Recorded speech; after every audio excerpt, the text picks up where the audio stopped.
La cérémonie qui nous réunit aujourd'hui revêt pour moi une importance toute particulière. Il s'agit de la clôture de cette formation de formateurs inscrite dans l'agenda de 16 pays africains depuis 1999.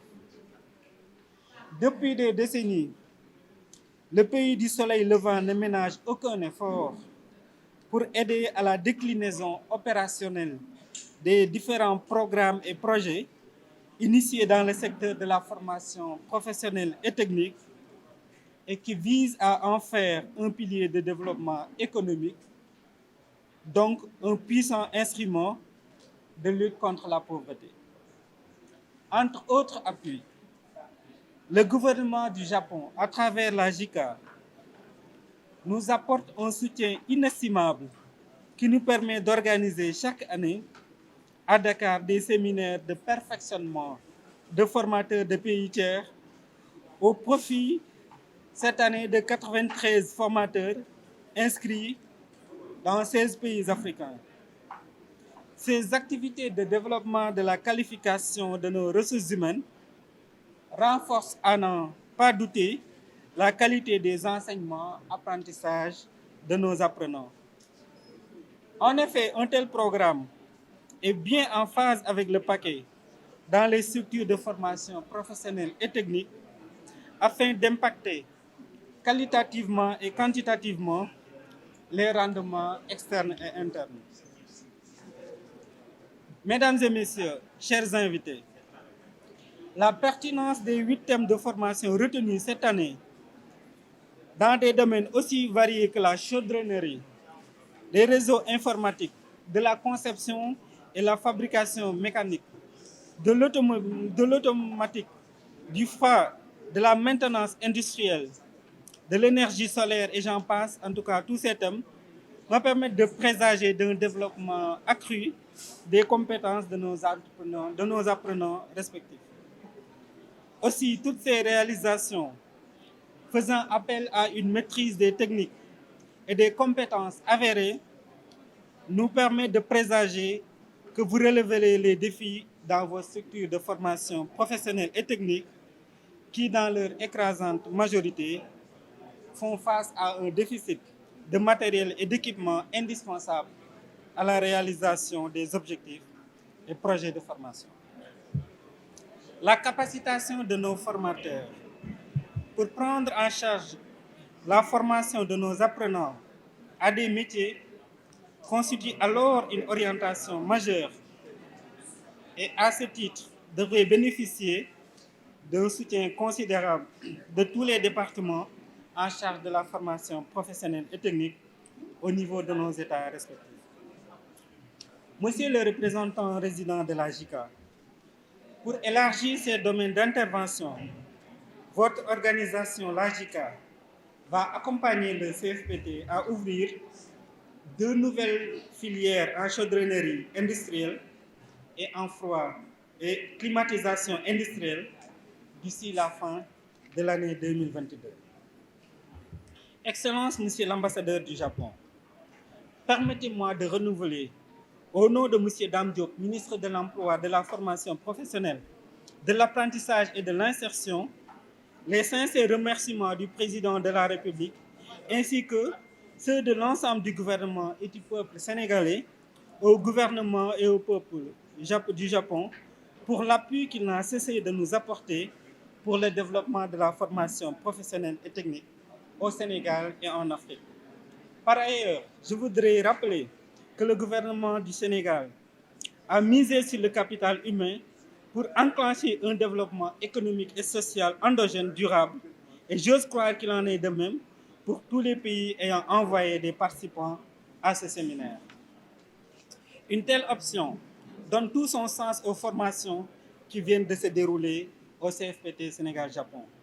Mesdames et messieurs, chers invités, je voudrais adresser mes sincères remerciements et ma gratitude aux pays et africains frères à travers leurs participants et leurs représentations diplomatiques. Je voudrais citer, entre autres, le Burkina, le Cameroun, la Mauritanie, le Bénin, le Congo, la Côte d'Ivoire, Djibouti, le Gabon, la Gambie, la Guinée, Madagascar, le Mali, le Niger, la République démocratique du Congo et le Togo qui ont bien voulu répondre à notre invitation, renforçant ainsi le partenariat entre pays sud.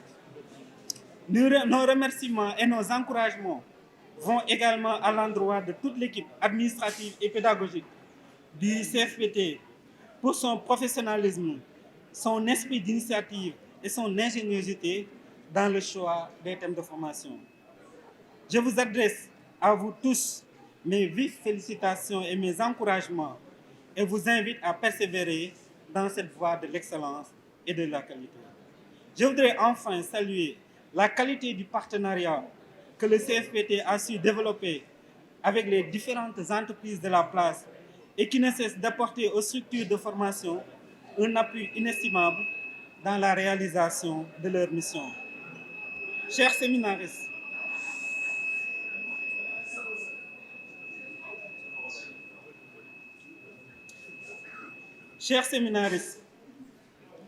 les travaux auxquels vous avez pris part 5 semaines durant ont permis, j'en suis sûr, de renforcer vos compétences et vos connaissances. Et je suis persuadé que vous en ferez un bon usage et une large diffusion.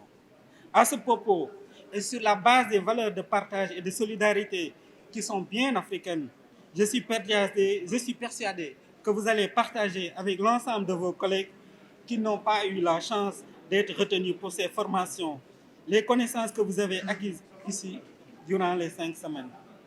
Aussi voudrais-je vous exhorter à consolider les acquis par un investissement personnel dans le cadre d'une dynamique partenariale avec le monde professionnel. Je m'appelle Yoshimizu, premier adjoint du représentant résident de la JICA Sénégal. La JICA, c'est une agence d'exécution de l'aide publique au développement du Japon. Et la JICA a appuyé depuis plus de 30 ans pour que le CFPT, à travers la coopération technique et l'aide financière non remboursable. J'espère que oui, maintenant le CFPT est devenu le centre indispensable pour que le renforcement de capacité de technique et professionnelle pour que les pays africains francophones entiers. J'espère que le CFPT va jouer un rôle de plus en plus important pour qu'on puisse renforcer la capacité des jeunes gens en Afrique francophone entière. Merci. Babacar Seck, directeur de l'école CFPT Sénégal-Japon. Donc c'est la 22e édition du programme de formation pour les pays africains organisé par l'État du Sénégal sur financement de l'Agence japonaise de la coopération internationale. Nous invitons chaque année des formateurs venant de différents pays et sur des thèmes ciblés. Donc, dans les compétences du CFPT, nous organisons des réalisations pratiques. Cette année, 93 formateurs ont eu à répondre présents, venant de 16 pays différents. Et nous avons organisé donc 8 séminaires de formation. Et dans chaque séminaire, nous avons fait des réalisations pratiques, nous avons fait des échanges d'expériences, nous avons fait des échanges pédagogiques et nous les avons aussi montré ce qu'il y a de plus beau au niveau du Sénégal. Donc au niveau des 8 modules, le premier module c'était le froid et la climatisation. Dans le deuxième module, c'était l'administration des réseaux. Le troisième module, c'était le pilotage de processus par automate programmable. Le quatrième module, il fallait réaliser des fabrications, donc c'est la conception et la réalisation donc, de machines mécaniques. Le cinquième module parlait du solaire. Le sixième module parlait des diagnostics automobiles. Le septième module donc, parlait du soudage. Et au niveau du huitième module, nous avons eu donc à parler de la maintenance industrielle pour régler le problème de maintenance dans nos industries. On a donc, comme on ne pouvait pas réunir donc 93 formateurs venant de 16 pays différents, sans échanger avec eux ce qu'ils sont en train de faire dans le système de formation professionnelle et technique. Et là, chacun a eu, donc, ou par pays, à parler de son système de formation professionnelle et technique. Nous avons échangé, nous avons beaucoup discuté et on a eu donc peut-être des points de vue qui se retrouvent, mais il y a aussi dans quelques domaines, on a eu des divergences parce que, par exemple, il y a des ministères où l'éducation nationale et la formation professionnelle se fait dans un seul ministère, différemment de chez nous et dans d'autres pays. Donc tout ça, nous avons eu à partager.